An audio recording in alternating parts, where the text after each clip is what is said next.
অনেক দিন ক্ষুধার্ত অবস্থায় থাকার পরে আজকে গাইস একটা পেয়েছি আমরা দুজন মিলে একটা বিয়ে বাড়ি।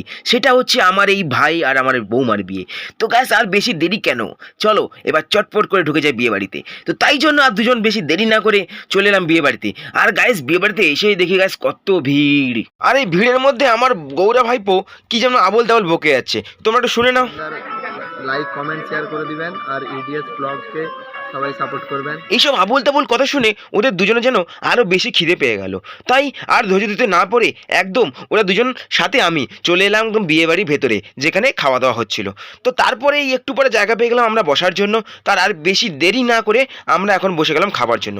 এরপরে আমাদের সঙ্গে সঙ্গে চলে এলো একটা করে জলের বোতল, তার সাথে প্লেট। এরপরই আমরা পেয়ে গেছি ফ্রাইড রাইস, চিলি চিকেন, সাথে স্যালাড, লেবু।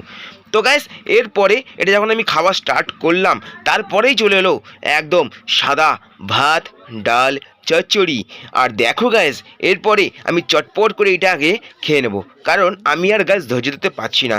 অনেকক্ষণ ধৈর্য ধরার পরে পেটে যেমন ছুঁচো দৌড় দিচ্ছে। তো চলো চটপট করে খেয়ে নিই, কারণ এরপরে আরও আসতে চলেছে মাংস। তো গাইস দাদা ভাইরা বেশি দেরি না করে আমাদের পাতে খালি রেখে চটপট মাংসটা দিয়ে দিলেন, আর আমিও বেশি দেরি না করে চলো চটপট করে খেয়ে নিই। তো গাইস খাওয়া দাওয়া কমপ্লিট করে এখন বাড়ি চলে যাচ্ছি। তো আজকের গাইস মিনি ব্লগটা এই পর্যন্ত, দেখা হচ্ছে নেক্সট কোনো ভিডিওতে, নেক্সট কোনো ব্লগে। আর ততক্ষণ তোমরা অবশ্যই চ্যানেলটাকে সাবস্ক্রাইব করে এসো আর লাইক করে দাও, শেয়ার করে যতবার শেষ করে দাও। তো দেখা হচ্ছে নেক্সট ভিডিও, ততক্ষণ টাটা।